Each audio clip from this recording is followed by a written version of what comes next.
más o menos. Bueno.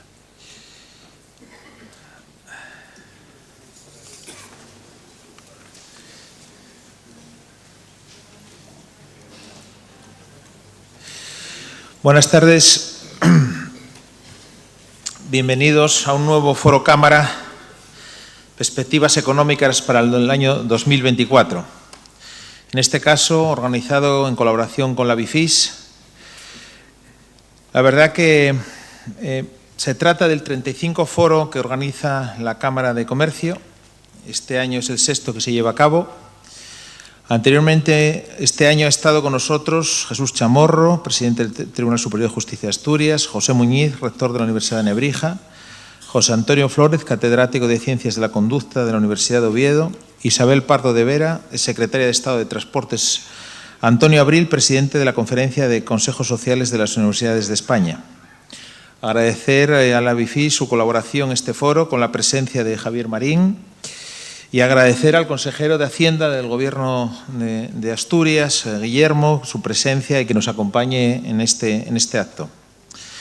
Hemos tenido que cambiar la ubicación, pero bueno, como se dice, son problemas de riqueza, que es la expectación del foro había superado las perspectivas de nuestro espacio cameral y gracias a ese ámbito de colaboración que tenemos y ese convenio suscrito de colaboración mutua que tenemos con el Colegio de Médicos, con el cual ya no es la primera actuación que hacemos aquí, el primer evento, incluso hicimos aquí la entrega de la medalla de oro a don Luis Fernández Vega, quiero recordar, uno de los últimos eventos. Y quiero agradecer al Colegio de Médicos y a su presidente Luis Antuña la disponibilidad para que, bueno, pues hoy creo que recordar que casi 250 personas que están inscritas para poder participar en este foro. El formato del foro, como bien saben, ahora vamos a dar la palabra tanto a José Andrés y al consejero Guillermo Peláez, que nos acompaña. Pero bueno, el formato es una exposición por parte del ponente y luego, bueno, pues un turno de preguntas, ¿no? Más o menos siempre intentamos que en un entorno a una hora y cuarto, como máximo, sea ese formato del Foro Cámara. Y ya sin más, sin dilación, pues cedo la palabra a don Guillermo Peláez, consejero de Hacienda y Fondos Europeos del Gobierno de Asturias.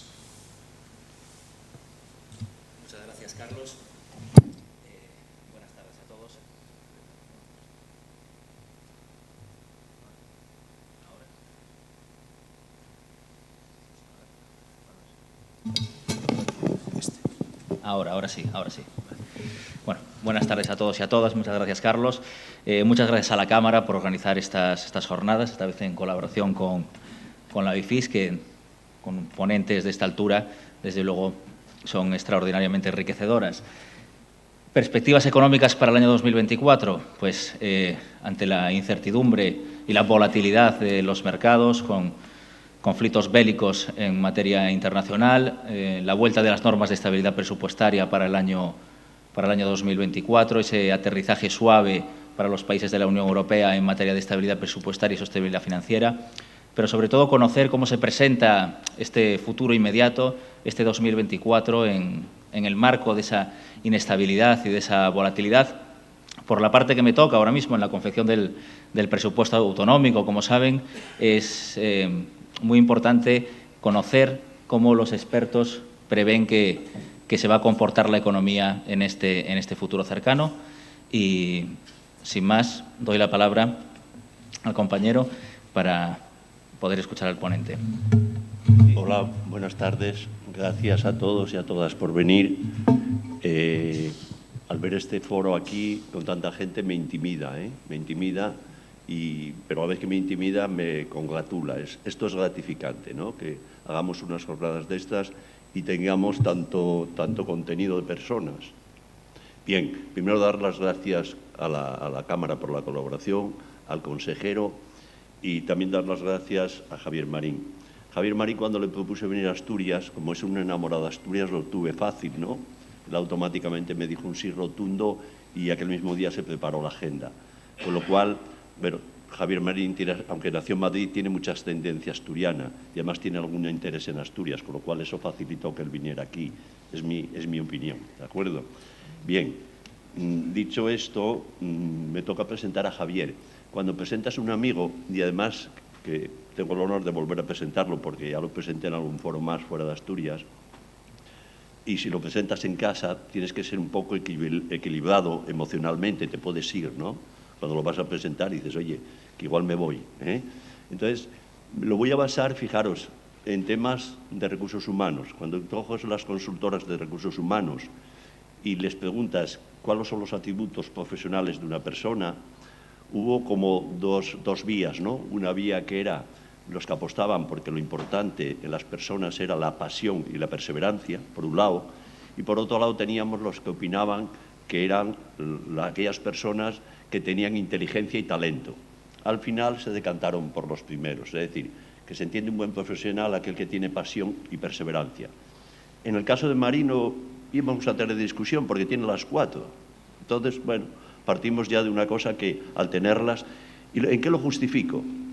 Pues mirar, Marín, voy a empezar por la pasión. Marín, como todos sabéis, fue consejero delegado del Banco Santander. Cuando un tipo de estas personas se va de una entidad, de un banco o de un cargo directivo, principalmente suele hacer unos blindajes la compañía. Y suele hacer unos blindajes para que no se pueda dedicar a lo mismo, ¿de acuerdo? Y esos blindajes luego van aparejados con unas indemnizaciones, correcto. Pues Javier, cuando lleva algún tiempo, y no mucho tiempo, no estaba a gusto, tenía pasión por lo que hacía. Entonces rompió ese blindaje. Y no voy a descubrir aquí nada que no esté en los medios de aquel momento. Tuvo que devolver cerca de 11 millones de euros. Con lo cual yo creo que la pasión, creo que queda demostrada. Luego la perseverancia. Aunque vimos en la información que se mandó para la convocatoria, que es consejero de Singular Bank, y consejero delegado, perdón, y consejero de la Banca Vaticana, pero anteriormente fue jefe del Gabinete de Presidencia del Banco Santander, fue fundador y consejero de Alfunbank, consejero delegado del Banco Maní, director general de Banca Privada de Gestión de Activos y Seguros en Banco Santander, consejero delegado de Banco Santander, es consejero delegado, además de lo que os comenté. Con lo cual, hombre, además el perseverar está claro que le gusta lo que hace. Es decir, no solo vimos que tiene pasión, sino que persevera, ¿vale? Luego pasamos al siguiente atributo, talento. Hombre, yo creo que talento tiene, porque yo no conozco caso igual que una persona sea consejero delegado de un banco y además sea consejero de otro banco, ¿no? No conozco ese perfil, todavía no lo conozco. Y luego la inteligencia. Bueno, la inteligencia yo creo que no es cuestionable. Es decir, alguien que crea una estructura de Singular Bank, que es un banco de banca privada y que es un banco que se empieza a coger la aureola de banca premium, donde tiene unos criterios de funcionamiento totalmente distintos a lo que la banca privada es uso, ¿vale? Entonces, bueno, como por ejemplo no tener productos propios, como por ejemplo el cliente es el centro, como por ejemplo sus colaboradores no pueden tener más de un número de clientes y esos clientes son atendidos personalmente, todo eso creo que le refuerza. Bueno, pues sin más, quiero dar paso a tener la oportunidad de escucharle y que de alguna manera nos ilustre, que de alguna manera nos diga su visión, que de alguna manera nos impregne con su experiencia. Sin más, doy la palabra a Javier Marín Romano.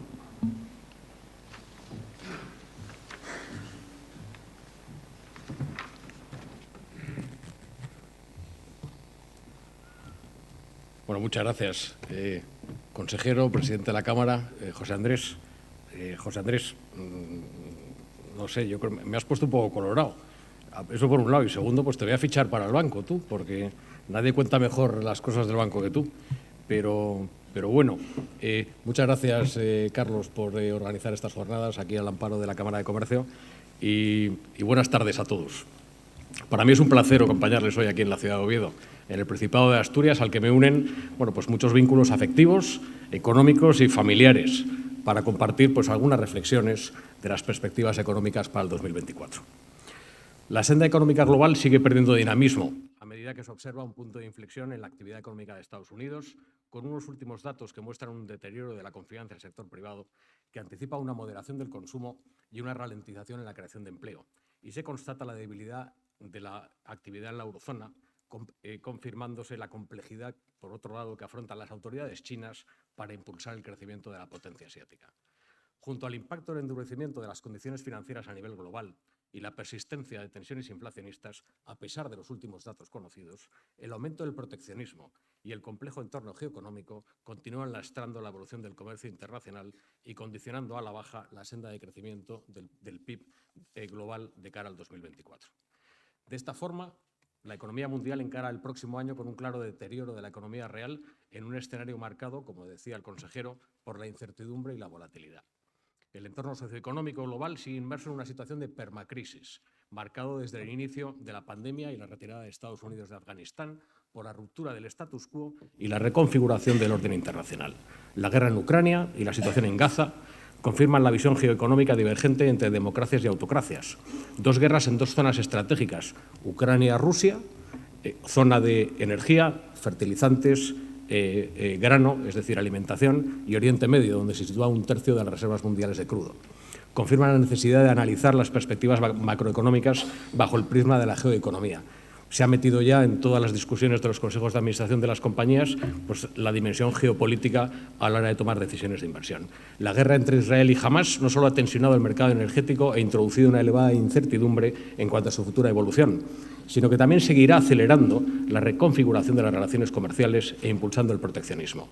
Es decir, a fecha de hoy parece imparable el fenómeno que ha denominado el Fondo Monetario Internacional la slowbalization, es decir, una era en la que se produce un debilitamiento del apoyo político a la apertura comercial ante la creciente fragmentación geoeconómica.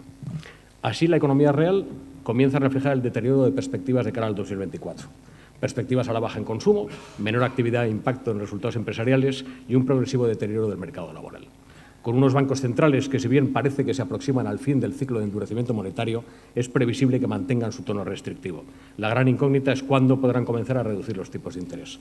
Con una inflación que se mantendrá correosa, asociada a la volatilidad del mercado energético, las presiones salariales, la polarización y los riesgos geopolíticos. Y con el impacto en los hogares de la retirada de estímulos fiscales adoptados a raíz de la guerra de Ucrania, el menor impulso fiscal, especialmente en Estados Unidos, y la mayor presión impositiva ante los elevados niveles de déficit y deuda de las principales economías. El escenario base que manejamos para el año 2024 apunta, por un lado, a unas tasas de inflación moderándose de manera progresiva hacia un nivel objetivo de los bancos centrales del 2% que previsiblemente se alcanzará en el 2025. Y a la vista de lo anterior, tanto el Banco Central Europeo como la Reserva Federal comenzarían su proceso de reducción de tipos de interés a finales del primer semestre del 2024, apuntando para finales de año a unos tipos aproximadamente entre 100 puntos básicos más bajos en Estados Unidos y 50 puntos básicos en Europa. Si en Estados Unidos es previsible una desaceleración acusada durante el primer semestre, seguida de un repunte en la segunda mitad del año, Europa entrará en una recesión leve. Por otro lado, China crecerá en torno al 4,5% ante la persistencia de sus desequilibrios internos y la ralentización del comercio global. Los niveles de confianza de consumidores y empresas se mantendrán también en niveles reducidos. Ante el tamaño de la deuda pública de Estados Unidos y de Europa, los elevados déficits y el repunte del coste del servicio de la deuda, asistiremos a nuevos planes de consolidación fiscal. Ya comentaba antes el consejero que entrarán de nuevo en Europa pues un poco en la ortodoxia en la aplicación de las reglas fiscales, ¿no? Todo ello en este escenario asumiendo que la guerra de Ucrania, que el conflicto entre Israel y Hamás permanece contenido sin que haya una conflagración regional y que no haya más sorpresas negativas en relación entre China y Estados Unidos alrededor de Taiwán. Permítame que haga unas consideraciones alrededor un poco de este escenario. En la eurozona, la cautela ha prevalecido sobre la toma de decisiones de los hogares y el tejido empresarial a medida que se han visto impulsados, cuando no obligados, a adaptar sus patrones de crecimiento y sus estrategias de inversión al nuevo entorno de precios, de tipos de interés y de costes de producción. Así, la zona monetaria europea registró durante los meses de julio a septiembre su primera contracción del PIB en términos trimestrales desde el 2020, con una caída de la producción del 0,1 tras un avance del 0,2 en el segundo trimestre. Este dato, unido a la acusada moderación en octubre de la tasa de inflación general al 2,9 interanual, menor registro desde julio del 2021, alejan el riesgo de una posible estanflación y abren la posibilidad de que las tasas de inflación puedan normalizarse hacia un nivel cercano a su objetivo del 2% para finales del 2025. Para ello será clave que se produzca una mayor corrección de la variación interanual del IPC subyacente y una apuesta decidida de los gobiernos por impulsar la productividad y diseñar políticas de oferta. Una vez que se retiren las ayudas fiscales introducidas para mitigar las crisis energéticas y alimenticias, se podrá también constatar hasta qué punto las presiones inflacionistas asociadas a la reconfiguración de las cadenas de valor, las tensiones geopolíticas, la falta de talento o la polarización política siguen actuando a corto y medio plazo sobre los precios y los costes de producción. En el tercer trimestre, a pesar de la temporada estival y la positiva evolución del turismo, la mayoría de los países de la Unión Europea registraron una menor actividad respecto al trimestre anterior. Si bien Italia y Suecia lograron no entrar en recesión técnica tras las contracciones del PIB registradas en el segundo trimestre, sí lo hicieron Austria y Estonia. En el caso de España, el avance del PIB se moderó a un 0,3% entre los meses de julio y septiembre, frente a un 0,6% en el segundo trimestre, apuntando a un crecimiento anual este año de en torno al 2,4%, apoyado en el buen comportamiento del turismo y el sector exterior, el gasto público y el mercado laboral, especialmente patente en el tercer trimestre, donde hemos visto una caída importante en lo que es la inversión, una caída importante también en lo que es el consumo y, sin embargo, pues se ha visto apoyado este crecimiento fundamentalmente en el gasto público. No solo se ha confirmado en el último trimestre el deterioro generalizado de la actividad, como consecuencia del impacto sobre los hogares y el tejido empresarial del nuevo entorno de precios y los tipos de interés, sino también la creciente exposición de las perspectivas económicas de nuestro país a nuestros principales socios, a Alemania, que atraviesa una crisis importante, a la significativa pérdida de dinamismo de la actividad en Francia y a los crecientes riesgos económicos y presupuestarios de Italia. Actualmente se proyecta o proyectamos un avance del PIB para España en el 1,2% anual en el 2024 frente al 2,4% este año, es decir, la mitad. En un escenario donde la nueva legislatura podría acentuar la desaceleración de la economía española en el 2024. Los pactos de gobierno y la ley de amnistía anticipan un escenario socioeconómico y sociopolítico complejo, con elevados grados de polarización, incertidumbre y deterioro de la seguridad jurídica. Sin ir más lejos, la semana pasada las agencias de calificación de Moody's y Fitch y ayer mismo Standard & Poor's han puesto sobre la mesa este escenario de cara a una posible revisión a la baja del rating soberano.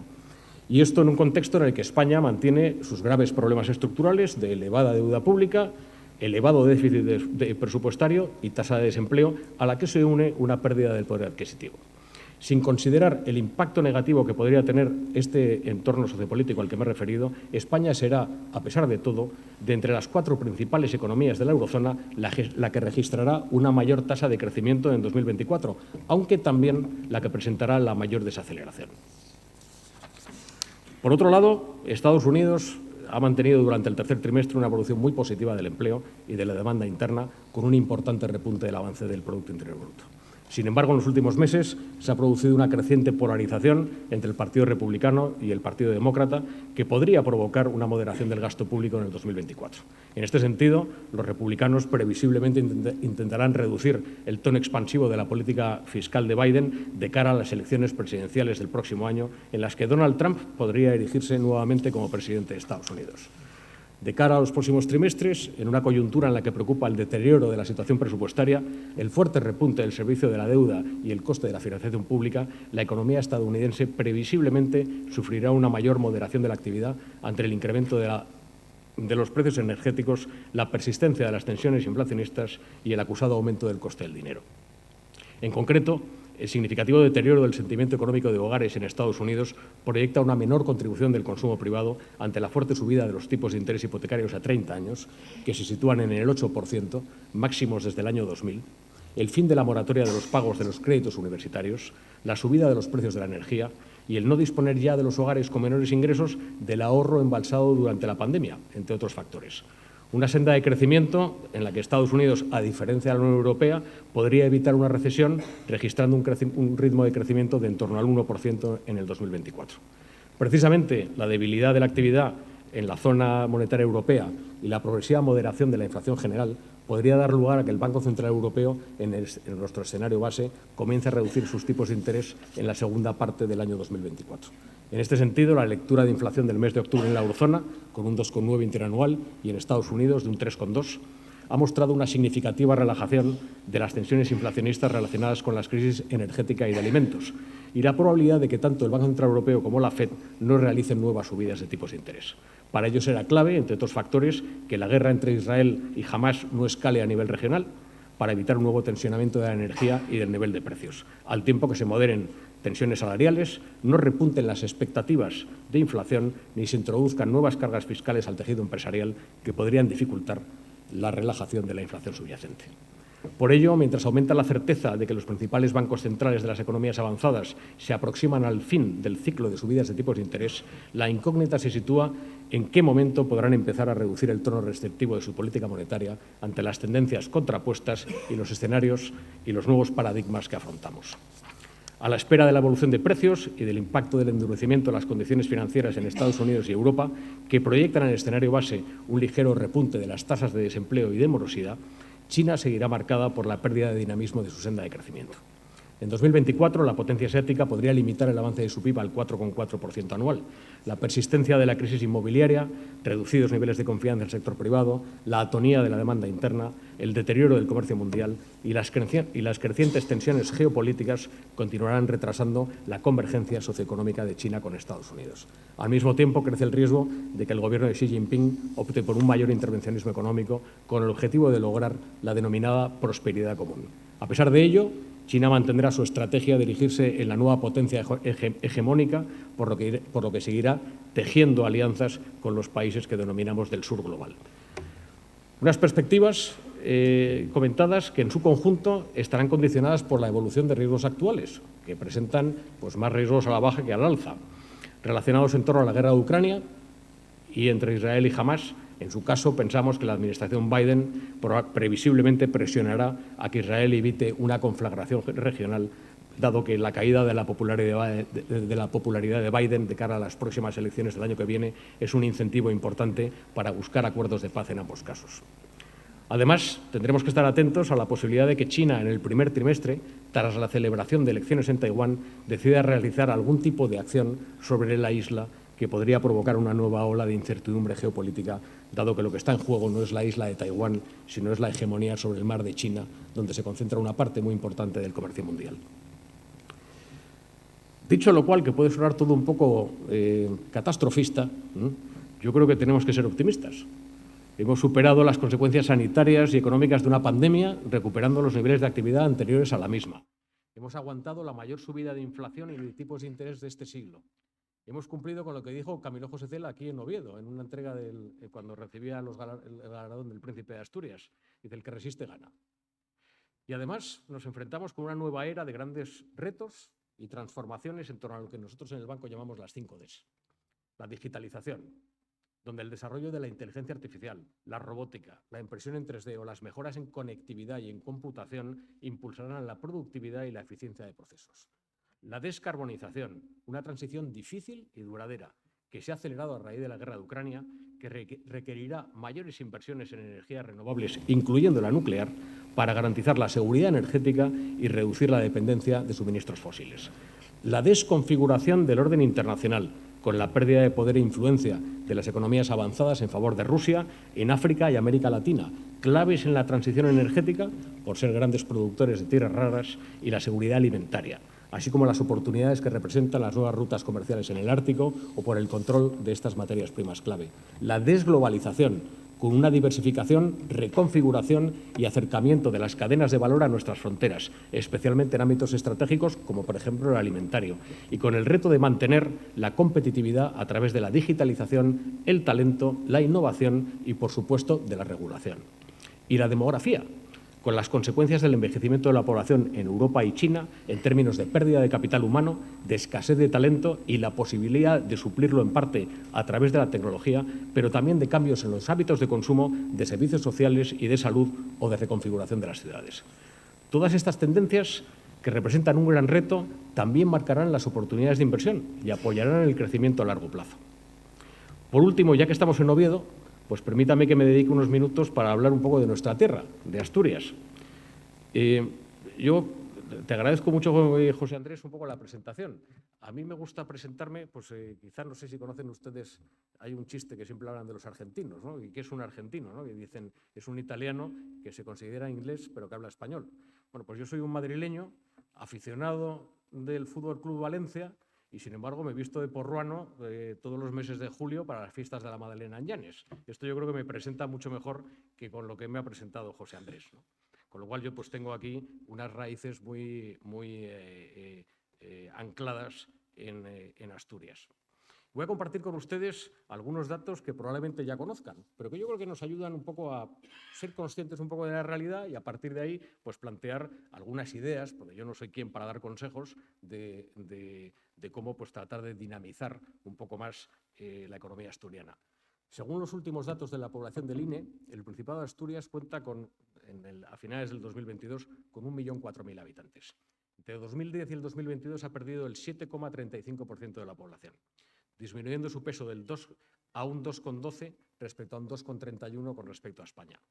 Hoy en Asturias hay un 50% más de población de más de 65 años, 100.000 personas, que menores de 25, 70.000. Tenemos una estructura demográfica que, lejos de una pirámide, se parece a una seta.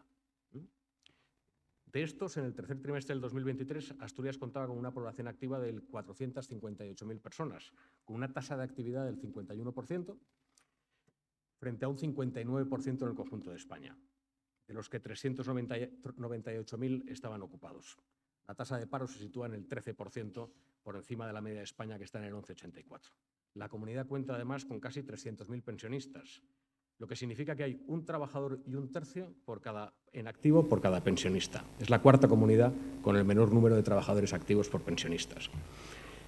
El PIB de Asturias ascendió en el 2021 a 23.000 millones, que representa un 1,9% del PIB nacional. Por sectores de actividad, pues muy parecido al resto de España, los servicios representan el 72%, la industria un 21%, la construcción un 5,6% y el sector primario un 1,2%, por debajo de la media española. La crisis de la pandemia ha tenido un impacto menor que en otras comunidades autónomas, al crecer el PIB nominal en 2021 un 10,2% anual, tras caer en el 2020 un 10,3%. En términos reales, el crecimiento en 2021 de la producción en Asturias fue del 5,5%, en línea más o menos con el conjunto de España, mientras que se estima que tanto en 2022 como en 2023 el dinamismo está siendo inferior, con un 3,8% en el 2022 frente a un 5,5% del conjunto de España y un 2,1% en el 2023 frente al 2,4% de España. Para situarnos un poco, el PIB de Asturias está más o menos a los mismos niveles que tenía en el año 2008.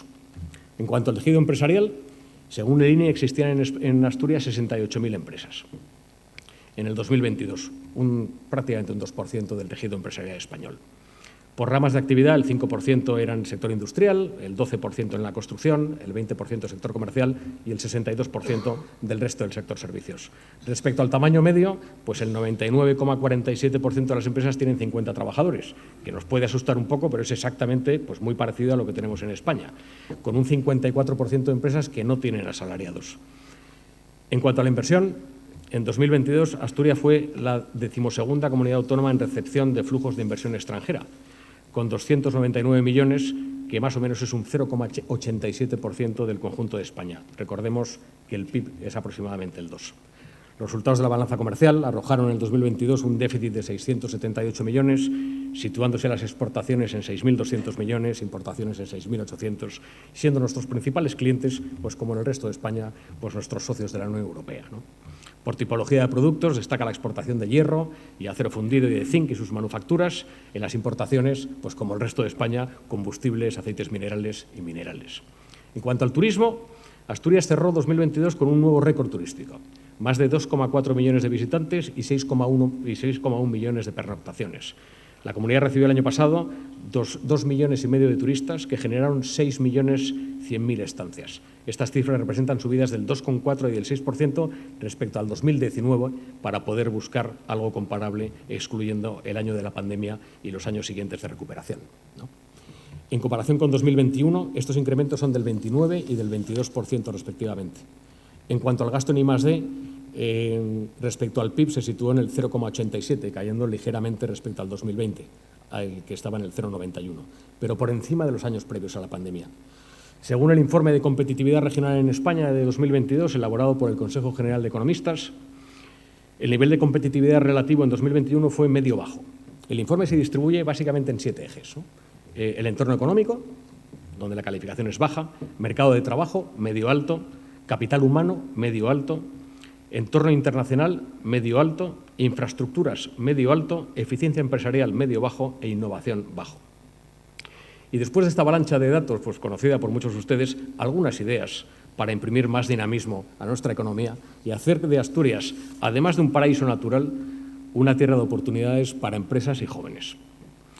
Al igual que en el resto de España, necesitamos fomentar el crecimiento medio de las empresas, reconsiderando las trabas regulatorias en materia fiscal, laboral y administrativa. Empresas más grandes tienen más probabilidades de supervivencia al estar más profesionalizadas, ser más productivas y competitivas y más abiertas a otros mercados nacionales e internacionales. Les recuerdo que en España el 60% de las empresas no viven más de 5 años. Tenemos que promover la colaboración entre empresas tractoras y pequeñas empresas, con efectos positivos sobre la competitividad, crecimiento e innovación de las pequeñas.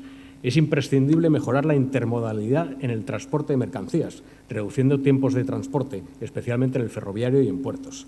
Hay que buscar más colaboración entre la Universidad Asturiana y la industria para adecuar la formación a las necesidades reales y nuevas del mercado laboral. Al mismo tiempo, impulsar la formación profesional dual con un mayor protagonismo de las empresas, especialmente las industriales, en su diseño y desarrollo. Apoyar y promover iniciativas de cooperación empresarial para favorecer los procesos de innovación e internacionalización. Centrar la política regional de innovación en 2 objetivos: acuerdos estratégicos de medio plazo entre centros de I+D y grandes empresas o clústeres de empresas, e impulsar la incorporación de soluciones TIC de producción, gestión y comercialización en las empresas de menor tamaño. Impulsar mecanismos y medidas de apoyo que permitan detectar y desarrollar nuevas iniciativas empresariales, como por ejemplo el polo biosanitario vinculado al nuevo Hospital Universitario Central de Asturias. Mejorar la competitividad de sectores tradicionales como el agroalimentario y maderero, que permita la diversificación económica de las zonas rurales, protegiendo nuestros pueblos y garantizando su futuro. Aumentar el atractivo de Asturias como lugar de instalación de empresas extranjeras e industriales, mediante un marco regulatorio claro y sencillo, con menos cargas administrativas y con más estabilidad. Y seguir apostando por el agroturismo, el ecoturismo y el turismo cultural, como la iniciativa del clúster de turismo rural. En resumen, un mundo lleno de oportunidades, donde todo va a una velocidad de vértigo. Estoy convencido que si juntamos el capital humano y empresarial con el que ya contamos en Asturias, las posibilidades que nos ofrece la riqueza de nuestra tierra, una buena colaboración público-privada, el carácter emprendedor, cuando no aventurero del asturiano, y lo digo porque yo soy descendiente de indianos, y la pasión que nos une a todos por Asturias, conseguiremos dejar huella, convirtiendo a Asturias en una tierra de oportunidades para empresas y personas. Muchas gracias.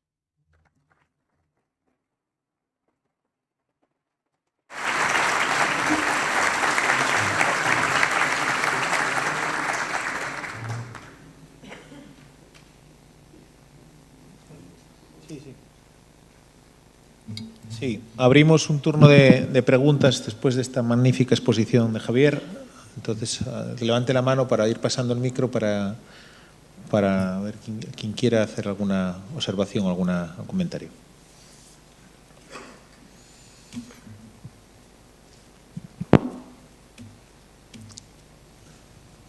A ver, ¿alguien se anima?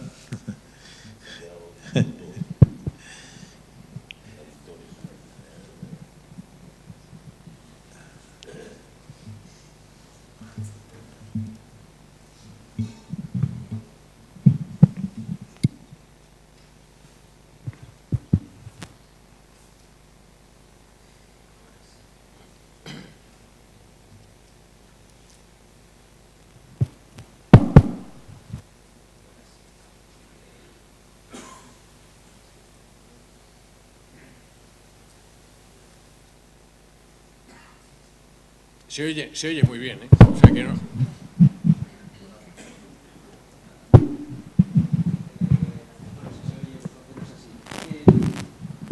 Me estaba escuchando que se decía que era descendiente de indianos.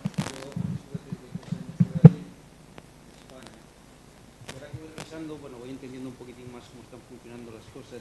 Y bueno, yo una de las cosas que dentro de los riesgos que estaba comentando, una cosa que estoy viendo es el tema de las empresas que previsiblemente van a cambiar de sede, o sea, de sede nacional, como ya tuvimos ejemplos, dentro de los riesgos, ¿no? Y otra cosa que estoy viendo en el ambiente empresarial aquí en Asturias, que es lo que me estoy enfocando un poco más, es que el enfoque parece que es alentar a la juventud a ser empleado o burócrata, pero no emprendedor. Y es una cosa que me preocupa, porque yo, toda la gente joven que conozco, casi todo el mundo está haciendo oposiciones. O sea, es la expectativa. Aprobar una oposición en vez de tener una idea e intentar desarrollarla, porque hay que ser un poco suicida para ser emprendedor. Entonces quería ver un poquitín estas dos cosas, ¿no? El riesgo de la posible desubicación de algunas empresas y la situación para los jóvenes, porque hablamos de crear empresa, pero lo que está creando es el turismo, que a fin de cuentas son servicios.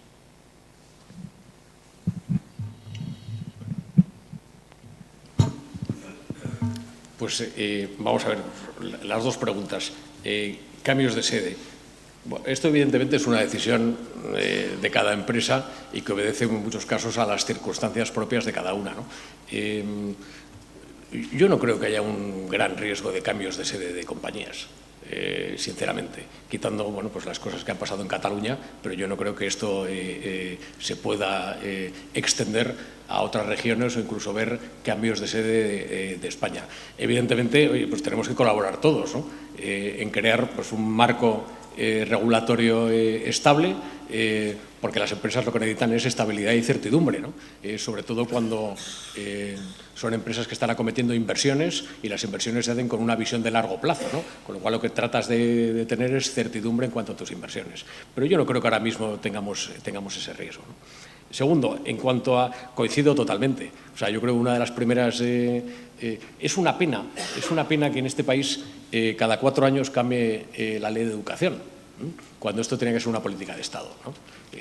Y a ser posible pues que los grandes partidos se pusieran de acuerdo en tener una política de educación de largo plazo que no estuviera cambiando cada 4 años a la luz del gobierno de turno. Y aquí tienen culpa tanto unos como otros, ¿no? Yo creo que en la vida hay que ser un poco más humilde y un poco más generoso, ¿no? A la hora de estar pensando en esto y tener un poco más visión de Estado con esto, ¿no? Y eso es atacar los cimientos de la economía y atacar los cimientos de la civilización. Cuando hablamos de la pirámide demográfica, pues la pirámide demográfica está muy vinculada a las oportunidades de trabajo, a las oportunidades de desarrollo y a las oportunidades de asentar una familia y de crecer en una determinada zona, ¿no? que yo creo que es importante. Entonces, todo lo que se trabaje desde muy pequeños en fomentar una cultura de empresa, una cultura de emprendimiento, donde además, con todo lo que estamos hablando de la tecnología, precisamente facilita extraordinariamente, ¿no? El poner en marcha ideas, ¿no? Porque es muchísimo más barato, pero hace falta la mentalidad, ¿no? Y esa mentalidad hay que mamarla, ¿no? Y eso hay que aprenderlo. Entonces, yo creo que sería buenísimo que los niños desde muy pequeñitos tuvieran un poco esa visión de emprendimiento, de empresa y, por supuesto, bueno, pues que por decirlo de alguna manera, que el empresario en este país estuviera bien visto y no que esté mal visto, como sucede hoy, ¿no?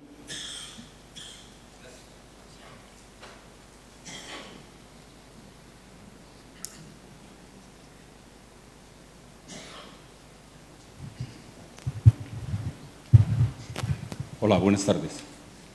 Siempre me he dedicado prácticamente toda mi vida al tema fiscal, y yo un problema que veo es que en este país estamos todavía en la época de la transición, tratando de definir qué aspecto queremos de país. No nos hemos puesto de acuerdo, y esto se refleja en una parte importante en el tema fiscal. Si nosotros queremos un modelo de país federal, tendremos que tener unos impuestos locales del ayuntamiento, unos impuestos autonómicos y unos impuestos estatales. Y que los de más renta paguen al Estado, no a los locales. No. Las mayores rentas tienen que tributar al Estado. Sería lo justo. Este tema, quiero preguntarle cómo influye en la creación de empresas. ¿Por qué? La creación de empresas y en la estabilidad de empresas. Todos hemos sufrido, cuando estamos en el ámbito de empresa, muchas decisiones del día 31 de diciembre que nos afectan a todo nuestro ejercicio pasado, no al futuro. Tenemos miedo a que se legisle con respecto a lo que ya hemos actuado. No podemos tener una seguridad jurídica en el aspecto fiscal. Y eso me parece que es una carencia importante de seguridad para constituir empresas. Muchas gracias. Quizá aquí el consejero de Hacienda estuviera más habilitado que yo para poder contestar a esto. Pero vamos, le voy a dar dos opiniones, ¿no? La primera, cuando estamos hablando de consolidación presupuestaria, hay dos maneras de hacerla. Una es aumentar los impuestos, otra es reducir el gasto, ¿no? Bueno, y como consecuencia de esa consolidación presupuestaria, la economía puede salir más fortalecida por ser más competitiva o puede salir más dañada, ¿no? Hay algo que conocen todos ustedes que es la curva de Laffer, ¿no? En términos de cuál es el nivel óptimo, que muchas veces la bajada de impuestos lo que genera es mayor recaudación, ¿no? Como hemos visto en algunas zonas.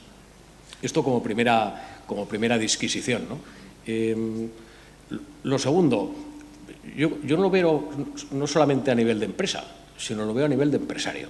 O sea, es decir, y bueno, asistimos en algunas regiones de España donde ha habido una normativa muy específica, pues por ejemplo, para emprendedores, con normativa fiscal muy favorable en relación a pues, los típicos temas relacionados con un emprendedor que monta una empresa, de cómo funcionan las plusvalías en la venta de acciones, cómo funcionan los carries que se llevan en la gestión y demás y tal, que ha fomentado extraordinariamente la creación de empresas. Y yo estuve en Málaga la semana pasada.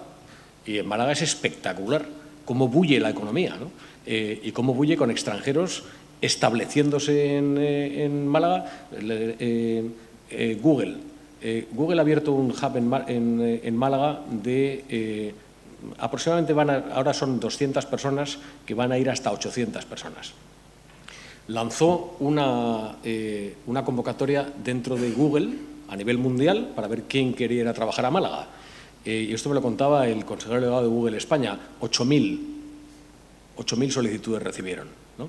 Citigroup ha puesto en Málaga un hub de analistas de banca de inversión, que son totalmente internacionales, gente con la carrera recién acabada, con sus másters y demás, gente muy preparada.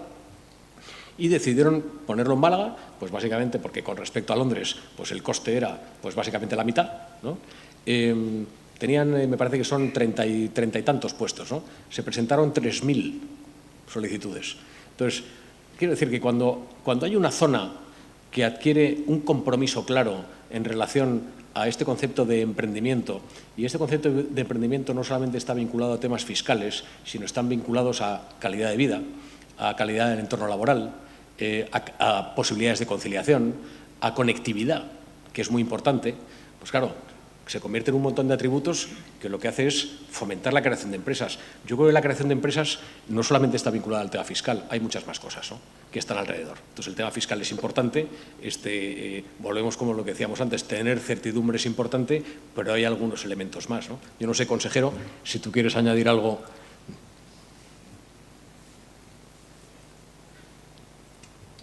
Yo coincido plenamente con que en la ubicación de las empresas, efectivamente, la fiscalidad ocupa un papel importante, pero sobre todo las empresas lo que buscan es rentabilidad. Y la rentabilidad del negocio pues, viene determinada también por otra serie de variables, como puede ser el capital humano o las infraestructuras. Y aquí en Asturias, de capital humano, creo que tenemos un sistema educativo, tanto en primaria y en secundaria, que está en los primeros rankings, una muy buena universidad pública. Y en cuanto a infraestructuras, pues se están desarrollando, quiero destacar, porque está llamada a tener un protagonismo fundamental en los próximos 10 años, la Zalia, que es un polígono industrial interconectado con el Musel, que va a tener un papel muy relevante para esa captación de grandes proyectos empresariales. Pero coincido plenamente con el diagnóstico de que la inversión empresarial está relacionada con múltiples variables aplicados sobre un mismo territorio en un mismo tiempo y efectivamente eclosiona.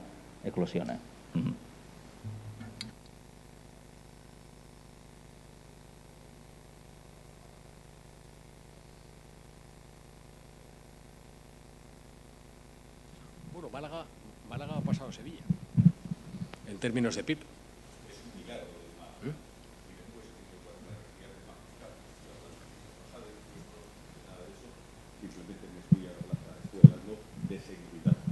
Sí, no, yo en eso estoy de acuerdo, pero no solamente en la parte fiscal. En la parte fiscal, en la parte laboral, en términos de cotizaciones sociales, bueno, pues en definitiva, en lo que condiciona a un empresario tomar las decisiones de crecer, de emplear o de hacerlo, pero en otro sitio. Y después, y con respecto al tema de la fiscalidad, yo estoy a favor de la igualdad. La igualdad dentro de un orden, lógicamente. Cada nivel de la estructura del Estado debe poner sus impuestos y ser responsable de sus impuestos. Pero, lógicamente, los impuestos sobre el que más gana o de las eso tienen que ir a ser recaudados por el Estado. No pueden ser recaudados ni por las autonomías.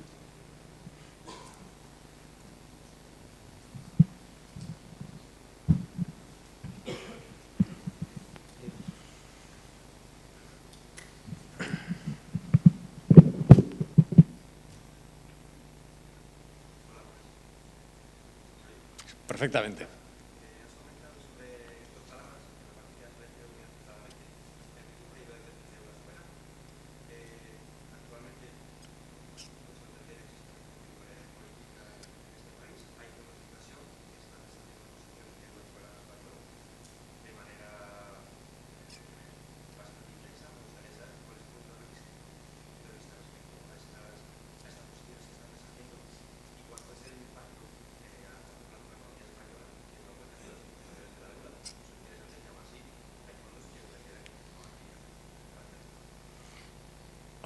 Vamos a ver, si con esto lo que me plantea si hay algún riesgo de incumplimiento en relación a la deuda soberana, ninguno. Por un lado, es verdad que España tiene en este momento un 110% de deuda sobre el PIB, que son unos niveles altos, pero tenemos Italia, que está bastante por encima nuestro en términos de deuda sobre el PIB, ¿no? Igual que hay algunos fondos que no están invirtiendo, hay otros muchos que sí, ¿no? Y, de hecho, la muestra la tiene en que en las últimas subastas de deuda que está haciendo el Estado está amplísimamente sobresuscrita, ¿no? Entonces, el problema no es ese, ¿no? El problema, bajo mi punto de vista, ¿no? Es que esto nos estamos endeudando y lo pagarán las generaciones venideras, ¿no? Y yo creo que todos tenemos un cierto deber de dejar a nuestros hijos y a nuestros nietos un país mejor que en el que hemos vivido, ¿no? Y lo que le vamos a dejar es un país más endeudado, ¿no? Entonces, por eso yo soy un firme partidario en lo que es la consolidación presupuestaria, en la reducción del gasto improductivo y la orientación hacia un gasto más productivo, que lo que haga es crecer el PIB. Y creciendo el PIB y reduciendo los déficits, al final es como se reduce la deuda. Evidentemente, una administración en el mejor mundo en el que está es en un mundo de hiperinflación. ¿Por qué? Porque el crecimiento nominal pues se come la deuda, ¿no? Pero el impacto luego que tiene en la economía a largo plazo y en los hogares pues no es menor. Pensemos que en España un tercio de la población tiene un salario, vive en un salario de 1.500 euros, ¿no? Y por tanto no tienen capacidad de ahorro. La inflación para estos hogares lo que significa es un golpe descomunal en cuanto a su capacidad adquisitiva, ¿no? Y eso tenemos que tenerlo en cuenta. Entonces, yo creo que trabajar por la equidad creo que es muy bueno. Trabajar porque la gente tenga más oportunidades de desarrollo es fundamental y creo que tenemos que estar ahí. Pero yo no veo ahora mismo, sinceramente, ningún riesgo relacionado con la deuda española, incluso ni siquiera con la italiana. Pensemos que estamos en Europa y tenemos un Banco Central Europeo que, aunque está reduciendo sus compras de deuda pública, sigue con su programa de reinversión y tenemos, como quien dice, pues si recuerdan ustedes el anuncio de Zumosol, al primo de Zumosol, ahí detrás, pues oye, pues para apoyar cuando fuera necesario, ¿no? Como ha sucedido ya cuando los spreads de la deuda italiana se fueron por encima de los 200 puntos. O sea que yo no veo ahí un gran tema. Lo que sí estamos viendo, que salió una encuesta, publicó una encuesta antes de ayer, creo que fue Bank of America, en términos de dónde están los fondos en Europa posicionándose de cara al año que viene. La economía o la bolsa que tiene más infraponderada es la española, ¿no? Y no es por valoración, porque la bolsa española realmente, si lo miramos en términos de precios sobre valor en libros o sobre descuento de beneficios, precios sobre beneficios, está barata comparada con el resto, ¿no? Sino que está más vinculada, bueno, pues a lo que comentaba antes de este clima de incertidumbre que se ha generado alrededor, bueno, pues de un gobierno pues que depende de que tiene 7 partidos, ¿no? Entonces está un poco fragmentado y, bueno, pues eso al final pues conlleva riesgos, ¿no?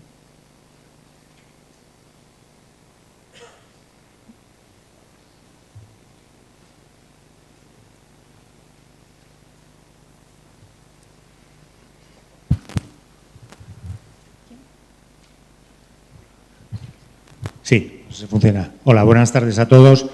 Y bueno, muchas gracias por la exposición, el análisis que el señor Marín ha hecho sobre la situación global económica. Y yo quería referirme más concretamente a lo que comentó usted de las oportunidades de Asturias. Efectivamente, Asturias tiene una serie de recursos, de connotaciones que indudablemente puede darle una viabilidad económica a futuro importante, ¿no? Pero, bueno, hay uno de los datos los datos que analizaba que, digamos, la evolución que ha tenido en los últimos 10, 15 años, pues tampoco ha sido dentro de los rankings económicos españoles especialmente significativa, ¿no? La marcha de los jóvenes, del talento que efectivamente la universidad o la educación en Asturias está generando, pues hace que muchos chavales, muchos jóvenes se vayan fuera de aquí. Y que, bueno, pues incluso las empresas, ¿no? Lo que antes decía usted, que no veía riesgo de marcha de compañías, como ocurrió en Cataluña por los motivos políticos, pero sí aquí quizás yo lo que veo es un problema, digamos, burocrático y administrativo. Yo la verdad es que soy muy poco dado a andar por redes sociales, pero a principios de este año yo tuve que colgar en mi perfil de LinkedIn una noticia que salió en uno de los diarios asturianos, que era que un empresario asturiano llevaba 8 años para que le diesen la autorización de actividad para la apertura de una fábrica de galletas artesanas, no una central nuclear, y para la creación de 5 puestos de trabajo. Bueno, yo creo que a ese señor lo que habría que darle sería un gran premio por su mérito a la paciencia, ¿no? Y esto, indudablemente, yo lo expongo, dado que también hay un representante de la Administración regional, en el sentido que, bueno, si usted cree, o el análisis no solamente de lo que puede ser los aspectos macro-micro de lo que pueden ser las empresas y la economía asturiana, sino que también el hecho de que Asturias no crezca pueda deberse a un exceso de traba burocrática o, digamos, a una ineficiente agilidad administrativa, ¿no? Que eso indudablemente ahuyenta. Yo conozco también la ciudad de Madrid y, evidentemente, la actividad en Madrid es enormemente enérgica. Bueno, abrir una empresa, un local o una actividad comercial es muchísimo más fácil que aquí, y lo sé en primera persona. Entonces, bueno, mi pregunta es esa, ¿no? ¿Cree que además quizás puede haber en este sentido, como le digo, una excesiva carga burocrática o administrativa que eche para atrás proyectos empresariales en esta región nuestra? Bueno, la verdad es que no soy un gran conocedor de la normativa asturiana, aunque yo por algunas actividades empresariales que tengo aquí he recibido la de cal y la de arena, ¿no? En algunas con un funcionamiento muy expedito y en otras pues aún estoy esperando cosas, ¿no? Desde hace varios años. Lo que no hay ninguna duda es que la reducción de cargas burocráticas, sobre todo la media de la pyme española, Asturias es muy parecida, son 3,8 empleados. Eso lo que significa es que cualquier retraso, cualquier carga burocrática relacionada con temas de licencias, relacionados con temas laborales, de altas de trabajadores, de cotizaciones sociales, de todo, para una empresa de 100 empleados no es un problema, para una empresa de 3 es un problemón. Y eso echa muy para atrás a la hora de decidir abordar nuevos proyectos empresariales o directamente de echar el cierre. Cuando las cosas no van demasiado bien, dices, pues oye, estoy aquí asumiendo todo este riesgo y encima pues tengo poco apoyo. Entonces, todo lo que sea el establecimiento de ventanillas únicas, de procedimientos expeditos para lo que es la creación de empresas y demás, pues creo que evidentemente pues es poner el marco para un desarrollo más fácil, para ponerle las cosas más fácil al empresario, ¿no? O sea, coincido plenamente, pero desconozco la situación aquí en Asturias. En Madrid también tenemos nuestras trabas, ¿eh? Hay cosas que funcionan muy bien y otras no tanto. Yo creo que todo a nivel administración es susceptible de mejorar mucho. Pero, por ejemplo, yo ponía un caso que no está relacionado ni con Madrid ni con Asturias, ¿no? Pero, por ejemplo, una empresa que produce galletas, pues necesita en España un registro sanitario en cada una de las comunidades autónomas para comercializar sus galletas. Entonces, tenemos un modelo de fragmentación del mercado interior pues que no ayuda a las pequeñas empresas a desarrollarse, ¿no? Esto en Alemania funciona completamente distinto. Entonces, bueno, yo creo que En definitiva, por eso hablaba un poco de la colaboración público-privada, ¿no? La colaboración público-privada no está solamente en el mundo de la subvención, está en el mundo del trabajo conjunto para tratar de reducir todos estos trámites, ¿no? Nosotros en la empresa, en el banco, una de las cosas que haces es escuchar a tus clientes, ¿no? Porque el cliente te ayuda a mejorar. Pues yo creo que en la administración se escuchara un poquito más al resto de a las empresas, a los sectores, para ver un poco cómo dinamizamos, porque yo creo que ahí tenemos todos un propósito común, ¿no? Y todos tenemos un poco esa idea, pues probablemente las cosas funcionarían mejor.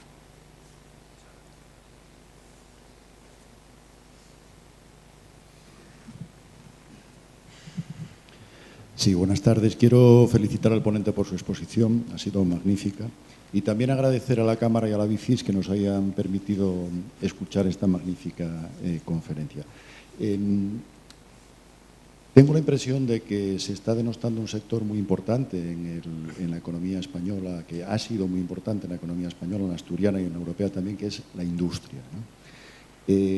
Los americanos han reaccionado en relación con este tema, están recuperando la producción, la capacidad de producción, pero Europa da la impresión de que no está reaccionando suficientemente, o bien por cargas medioambientales o de otro tipo, ¿no? Me gustaría conocer su opinión sobre este asunto, ¿no? ¿Qué papel puede tener en el futuro la industria en la economía mundial y europea? Y si hay posibilidades de relanzar en nuestro país, en nuestra comunidad autónoma en concreto, que ha sido industrial tradicionalmente este tipo de actividad. Muchas gracias. Estoy totalmente de acuerdo. La industria y el sector primario vertebran una civilización, mucho más que el sector servicios, y asientan población.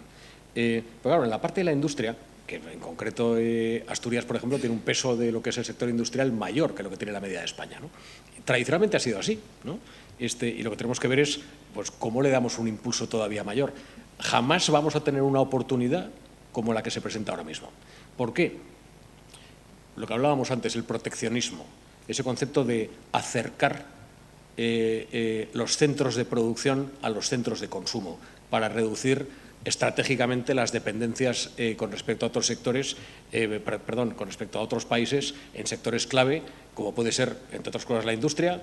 Estamos hablando de la tecnología, estamos viendo todas las guerras que hay ahora mismo entre China, Estados Unidos, el tema de las baterías, la energía, que es un elemento además esencial para la industria porque supone pues, un coste muy importante todo lo que es el coste de la energía para la actividad industrial. Y desde luego el sector alimentario, que es un tema que está muy olvidado, que yo además creo que Asturias tiene unas condiciones extraordinarias para posicionarse en el sector alimentario. Sector, estábamos comentando antes, pesa el 1,6% del PIB y da empleo prácticamente al 10% de los empleados en Asturias, ¿no? Pero, sin embargo, vemos que todos los años va perdiendo peso y hay una oportunidad extraordinaria en una civilización que estamos viendo que envejece. Afortunadamente, bueno, esto lo dicen las tablas actuariales, cada 3 años aumenta un año la expectativa de vida, ¿no? Afortunadamente, gracias precisamente a los avances de la tecnología y la ciencia. Con lo cual, la gente se cuida más, y se cuida más no solamente también en lo que come y en lo que consume, ¿no? Pero claro, aquí pues yo aquí en Asturias tenemos un gran problema, ¿no? Que es el minifundismo. Bueno, yo recuerdo que en Zamora se hizo una concentración parcelaria hace años, ¿no? Y aquí en Asturias hay un esquema de minifundios, en muchos casos abandonados, donde la explotación pues no sale rentable, es imposible. Convertirnos en una parte de una huerta, no solamente para España, sino para el resto de Europa, pues le da muchas posibilidades. Y la industria, yo creo, requiere, el coste de la energía. Y para eso, no solamente es de aquí, sino en términos de España, ¿no? Tenemos que avanzar de una manera más decidida en todo lo que es la transición energética, reduciendo nuestra dependencia de combustibles fósiles,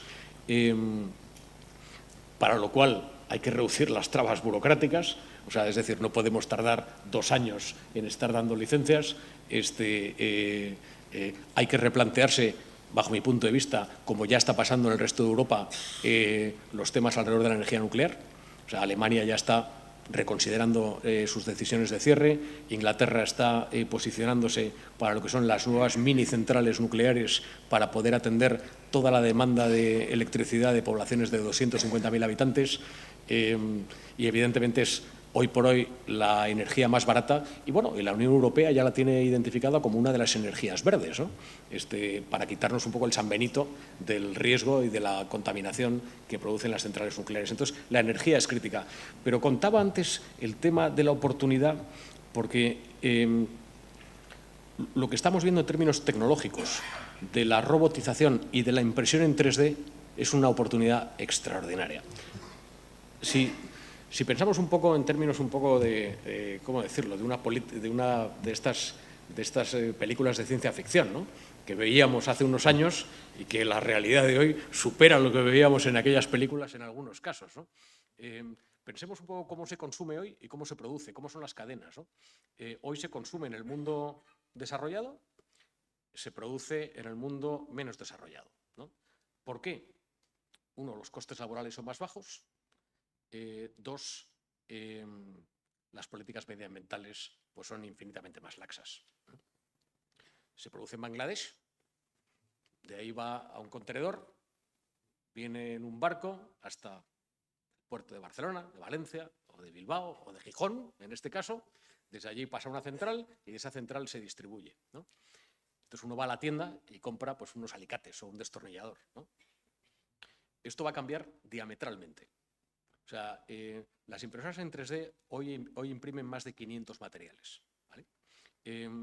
Lo que tenemos que ver, como todas las tecnologías, es cuándo alcanza su punto de eficiencia. Y el punto de eficiencia lo alcanzará en el momento en que imprimir una impresora en 3D sea igual o más barato que imprimir en moldes. Hoy por hoy ya es mucho más eficiente para la impresión de piezas unitarias. Por ejemplo, en Estados Unidos, todas las piezas de recambio de coches clásicos se imprimen, todas. No se fabrican una aleta de un Jaguar Type del año 61 con un molde, evidentemente porque no es rentable, ¿no? Para las compañías de coches, hablando con alguna compañía de coches, las compañías de coches, que muchos de ustedes conocen, tienen la obligación, cuando dejan de producir un determinado turismo, una determinada serie, tienen la obligación de mantener recambios durante 10 años para ese coche. Aquí hay dos posibilidades. Una, la que tienen hoy, generar ese stock y almacenarlo y descontinuar la planta de fabricación de los componentes, o dos, mantener la planta de fabricación de componentes y de recambios durante ese plazo, ¿no? Pensemos en cuando la impresión en 3D alcance ese punto de eficiencia. Por ejemplo, todos estos lo que harán será imprimir las piezas a medida, a pedido. Pero esto lo que va a suponer es que se va a acercar la cadena de producción a la cadena de consumo. Es decir, uno comprará un destornillador por Internet y se producirá en ese mismo instante. Es decir, el cambio, bueno, esto tiene consecuencias muy serias para el comercio internacional y para los equilibrios internacionales, ¿no? ¿Qué va a pasar con toda esa gente que se dedica a la maquila en Bangladesh, ¿no? Pero para nosotros es una oportunidad. ¿Es una oportunidad para qué? Para establecer polos industriales de fabricación cercanos a las zonas de consumo. Ahí es fundamental tener la conectividad, por eso hablábamos de la intermodalidad en el transporte, para ver cómo desde aquí somos capaces de surtir no solamente al mercado local, sino también a otros mercados cercanos. Entonces, la oportunidad que representa la tecnología en términos de alcanzar más competitividad, reducir la dependencia estratégica de otras regiones, en línea con lo que estábamos viendo antes de este proteccionismo o de esta desglobalización o relocalización que estamos viendo, es una oportunidad extraordinaria. Pero coincido que la industria y apostar por la industria es apostar por la vertebración social en la comunidad en la que esté.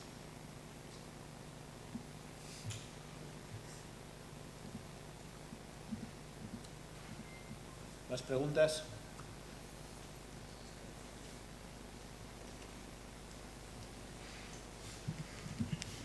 Buenas tardes. Antes mencionó que Asturias tiene un gran capital humano. Yo, tiene que perdonar, pero en el sector donde yo actúo, en el sector del metal, creo que el sector humano está cayendo enormemente, y eso es por una falta de formación profesional. Llevo diciendo esto en cada convocatoria que hay o cada reunión, y quizás no sea un tema suyo, pero es un tema del gobierno. En Asturias, yo que llevo 50 años en el sector metal, cada día que voy a una empresa, siempre es lo mismo. Oye, proporcióname personal. No tengo personal. Yo podía ampliar, pero no tengo personal. Entonces, yo no sé ya dónde lo voy a decir, porque efectivamente estamos sufriendo esto durante montones de años. Y sí, se va a hacer formación profesional, no hay dinero para... Voy a las escuelas donde efectivamente antes harían verdaderos profesionales, como la fábrica de Trubia, la fábrica Armas de Oviedo, Fundación Rebajigedo, y en este momento no salen personas. Estamos todo el mundo pidiendo personas que vengan a practicar con nosotros y no logramos eso. Yo no sé si aquí el consejero efectivamente podía hacer algo y realmente hacerme un poco de caso y ver que efectivamente hay una falta de profesionalidad tremenda en Asturias, tremenda. Antes los exportábamos y ahora no hay. Entonces, bueno, si esto sirve por lo menos para que seamos conocedores de que el capital ese humano que tanto decía, sí lo hubo en Asturias, en el sector que yo represento, que es en este caso el metal. Creo que hace una falta tremenda de una formación profesional, dual o como sea, práctica. Los empresarios estamos deseando recibir aprendices que vayan a las empresas. Yo en este momento estoy solicitando 2 y no hay forma, no hay. Reconozco que también los chicos jóvenes, no sé, no los veo tampoco con capacidad tampoco para trabajar como trabajamos todos hace 50 años. Y otro día, y pongo un ejemplo claro, cogí un chico de 19 años, acaba de hacer un módulo del metal, y bueno, ¿tienes ganas de trabajar? Dices, bueno, pues sí, bueno, pues venga, aquí te doy la oportunidad. Al tercer día vino por la mañana y dice, venía cansado. Pero bueno, ¿qué pasa? 19 años. Bueno, digo, pero ¿tú dormiste mal? ¿Tuviste de juerga anoche? Al día siguiente lo mismo, dijo yo. No, es que yo prefería trabajar por las mañanas. Bueno, y yo también, ¿no? En fin, pero voy a la formación profesional, que yo creo que debíamos de tener conciencia de impulsarlo, y eso hablo al gobierno regional, que yo creo que no está aportando los medios económicos suficientes para que salgan profesionales que hacen falta. El año que viene no sé cómo se va a hacer todo lo que estaba en perspectiva, si sale todo lo que hay previsto, si el gobierno es capaz de salir todo de Arcelor, la descarbonización, y todo eso. No veo gente capaz para hacer todo eso. Y vuelvo a insistir que deberíamos de hacer algo. Gracias. Bueno, yo creo más que una pregunta es una petición, pero yo por descargar un poco al consejero, es cierto que las políticas de formación profesional, las comunidades tienen una parte, pero el Gobierno central tiene la principal competencia, ¿no? Es cierto, y yo creo que hay 2 cosas alrededor de la formación profesional. Una, y es que la formación profesional en España está denostada. ¿En qué sentido? Está mal visto. Si lo comparamos con Alemania o con Estados Unidos, donde un carpintero gana más que un abogado y donde presume de ser un carpintero o de ser un fundidor o lo que sea, pues tendríamos otra visión, ¿no? La segunda, bajo mi punto de vista, tenemos una formación profesional que está alejada de la realidad del mercado laboral y donde el protagonismo de la empresa y en concreto de la industria, que es el principal consumidor de formación profesional, pues es prácticamente inexistente. Entonces, lo que tenemos que hacer otra vez, comentábamos antes, la colaboración público-privada. Si acercáramos la empresa y tuviera algo que decir en términos de orientación de qué tipo de personas se está buscando, cómo tiene que ser esa formación, compatibilizar esa formación con las prácticas en empresas para que los chicos pues salgan preparados ya para el mercado laboral y demás, pues todo funcionaría un poco mejor, bajo mi punto de vista. Sí, yo por alusiones. Efectivamente, comparto con Javier que la formación profesional está en cierta medida denostada. Bueno, en el gobierno del Principado de Asturias, en la nueva estructura de gobierno que dio comienzo en agosto, las competencias de formación profesional pasaron a la Consejería de Ciencia, que tiene también las competencias en materia de empleo. Y es un objetivo prioritario del Gobierno darle un giro completo a la formación profesional para que esté más orientada hacia las necesidades de la empresa. Pero reconociendo las dificultades propias de esa imagen denostada de la formación profesional y también, ¿por qué no decirlo?, en cierta medida hemos muerto de éxito. Y voy a explicarme. El abandono escolar, el absentismo escolar de hoy en día no tiene absolutamente nada que ver con el de hace 50 años. La mayor parte de la población termina bachillerato y tiene ganas de estudiar una carrera universitaria y tiene ganas de triunfar en otros ámbitos profesionales. Y es verdad que a lo mejor no generamos el suficiente empleo en esos ámbitos laborales y estamos generando jóvenes que en muchos casos se encuentran frustrados. Entonces sí que es verdad que creo que esto es una política ya cultural que debemos plantearnos de reconducir hacia otras profesiones, como por ejemplo la del metal, que son trabajos estables, garantizados y con salarios muy por encima de la media de otros sectores. Por ejemplo, un abogado que comienza o que empieza, que probablemente tarde 20 o 30 años, o quién sabe, a lo mejor nunca, en llegar a lograr esa estabilidad laboral que se puede lograr en la industria. Creo que es una obligación de todos también saber orientar a los jóvenes hacia esos nichos de mercado y esos sectores que dan estabilidad y dan trabajo de calidad. Y también, volviendo a la idea central esta, que igual es un poco fuerte, de morir de éxito, también dar paso a la inmigración. Es decir, hay que ser consciente de que nosotros hemos dado un paso al frente, hemos mejorado muchísimo nuestras condiciones materiales de vida, estamos enfocados hacia profesiones de mucho mayor impacto psicológico o profesiones puramente intelectuales y hay que aprovechar que tenemos ese espacio de mano de obra para crecer también demográficamente. Entonces, no le quepa duda que desde el Gobierno de Asturias somos perfectamente conscientes del problema, no solo en el metal. El otro día estaba en el Foro Laboral de la Construcción, donde también me manifestaban que efectivamente requerían de mano de obra y de verdad que en el Gobierno estamos comprometidos con ello porque lo vemos una oportunidad para ganar población también. Y permítame que añada, en relación a lo que comenta de este chico, de este caso que comentaba, yo creo que aquí tenemos un poco de responsabilidad todos, ¿no? Hemos generado una sociedad de derechos sin obligaciones. Y la vida son equilibrios y son reciprocidades, ¿no? Entonces, hemos acostumbrado un poco a la gente a que todo el mundo tiene derecho a, pero no tiene el deber de, ¿no? Y yo creo que eso tenemos un poco entre todos que equilibrarlo, ¿no? Donde el trabajo, la constancia, la meritocracia, el equilibrio entre estos derechos y deberes, pues vuelva un poco a esta sociedad, en mi modesto punto de vista. Pues ¿hay alguna pregunta más? Pero si no, vamos finalizando. Bueno, pues muchísimas gracias a todos por su asistencia, muchísimas gracias al consejero de Hacienda del Gobierno de Asturias y a la BIFIS y Singular Blanc y a Javier Marín por este tiempo y estas magníficas ideas y perspectivas que nos ha dado de por dónde va a ir la economía para el año 2024. Ahora, a continuación, va a haber un vino por cortesía de Singular Blanc y la BIFIS y agradecerles a todos su asistencia a este nuevo foro de la Cámara de Comercio de Oviedo. Muchas gracias.